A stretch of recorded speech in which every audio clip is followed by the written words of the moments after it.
Mommy, can we have a Barakamon? Oh, but honey, we have Barakamon at home. Barakamon at home.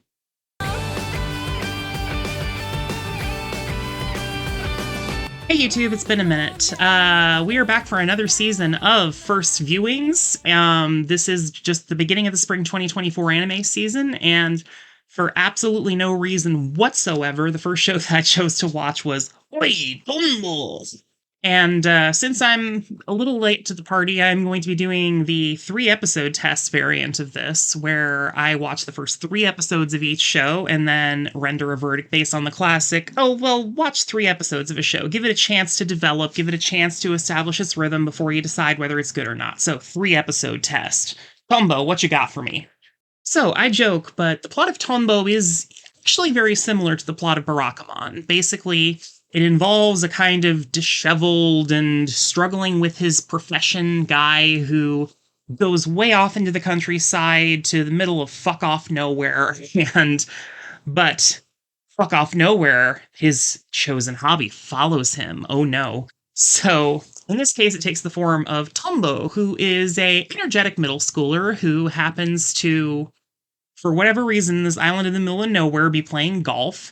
And he's fascinated because she somehow does it using only a 3 iron.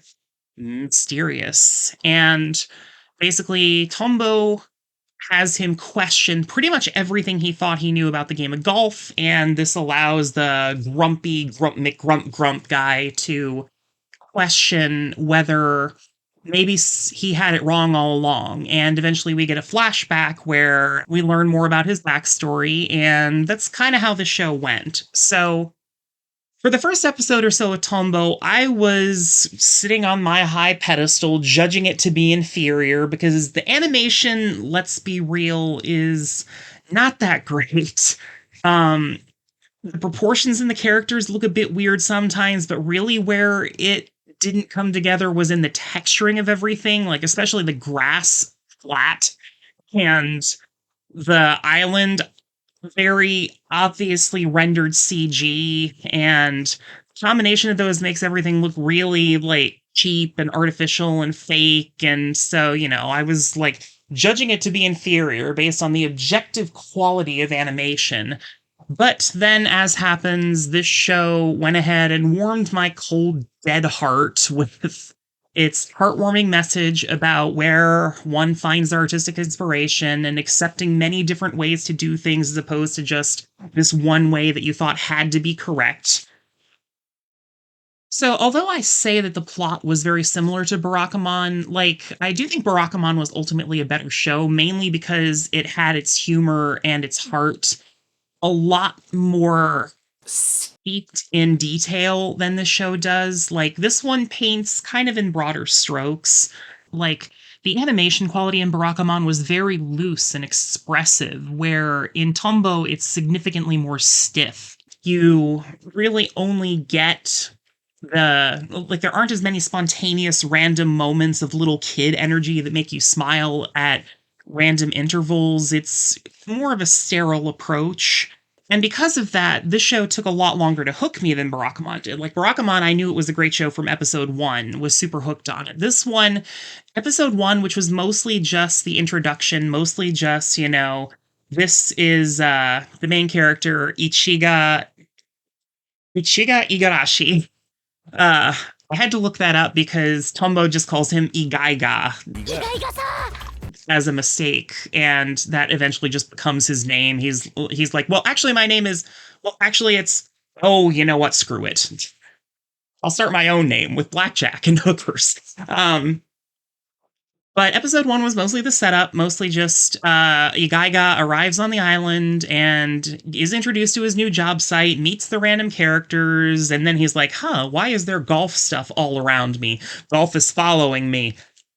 And then he eventually stumbles onto Tombo, who is carrying a 3 iron with her, and that seems to be her only golf club. And she goes out onto, apparently this island has a golf course, and she plays it using exclusively that 3 iron and challenges everything that Igaiga thought he knew about golf with conventional wisdom. And that was episode 1. Mostly it was just the setup, and again, the setup was a little bit on the sterile side. The characters were a bit on the standard side. You knew exactly where the show was going from the beginning, and it didn't have quite the same volume of spontaneous laughs and spontaneous love of the characters. It really takes time to get to like these characters. Episode 2, we get a bit of Tombo's backstory, and it was focused much more heavily on the conventional wisdom of Igaiga's golf knowledge being challenged, and that is where the show is at its most fascinating, is when basically Igaiga explains, well, this is what you're supposed to do in this situation, let's see how Tombo does it, and somehow through, like, changing her wrist grip, Tombo figures out how to do this in her own unique way using just that one club, and we see the backstory of that club.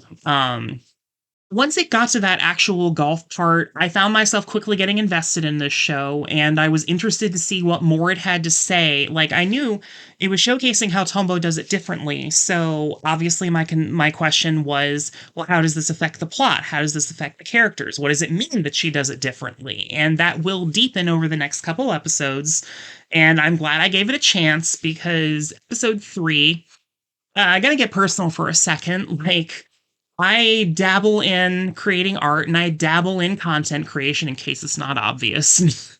And it's been 6 years since I've released an anime video, and part of that is a similar feeling of artistic block or of it not necessarily being fun anymore. And basically, we actually get Igaiga's backstory where we get to see his son, we get to see how he interacted with his son and his son's proposed desire to be a professional golfer and follow in his footsteps. But Igaiga judges him, and, this is the conventional way to get right, and you've got to commit to this, you got to be serious. And Tombo is kind of teaching him yet again that golf can be fun, and it doesn't have to be all about this competitive urge to make only the best things, and you have to put your all into it, or why bother doing it at all. She changes his perspective, and that perspective was quite invigorating to me. So ultimately this show won me over. Ultimately, that part of it, the plot, was definitely where I went from judging this show from on high based on its animation to just following along for the ride. Is it obvious that I'm out of practice? I keep cutting so goddamn many times because my words get tangled up. Personal narrative, the reason why I got out of making videos is because I was putting too much pressure on myself. I felt like I had to make these big epic videos and video essays, and I couldn't just, turn my camera on and talk about anime for fun. No, I gotta do important things, good things. But, sometimes art can just be fun. My friend Becca keeps trying to tell me this over and over and over again. So a show like this, which is all about this message and all about finding the heart of where your desire to play a game or make art in the first place comes from, heartwarming message, and eventually, because of that, the characters and the world won me over.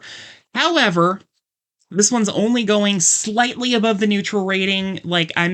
I'm introducing a new category this year for these first impressions, which it used to just be favorable, neutral, unfavorable. I feel like I need something in between that, to where it's a show that's not completely favorable, but I'm still probably going to keep watching it. So that's exactly what this is. This is slightly favorable in that personally, I am connecting with it, and I am very likely to keep watching more episodes to see where it's going in the future. But I would never claim that this show is objectively good. Like, people who really care about animation quality and really care about in-depth realistic writing where it tries to emulate real conversations, you're going to be disappointed by this show. Objectively, it does not look good, and the writing is basic, but the overall story is what has me hooked, and I'm enjoying the characters, and I'm looking forward to see where Tombo's journey comes from here. It's establishing the seeds of Tombo wanting to stay on this island forever. There's almost nothing on this island, and there's not even a high school on this island. Tombo is the only middle school student on the whole island, but she's pledged that she's going to stay here forever, and Igaiga is well, are you going to go to high school? Where? Have you thought about being a professional golfer? And she's just insistent that she's going to stay on the island. And we don't know where that's going to go yet. So there's quite, I'm still interested and I want to see where these characters are going. Um, as far as who will like this show, honestly, you'd expect that because this is a show about sports, that it would be like sports anime, but honestly, I don't think sports anime watchers who are into things like Mix Meisei Story or Kokoro Basket will actually like this show as much because it doesn't have the traditional sports arc of like tournaments and training for the big game. It's more about art.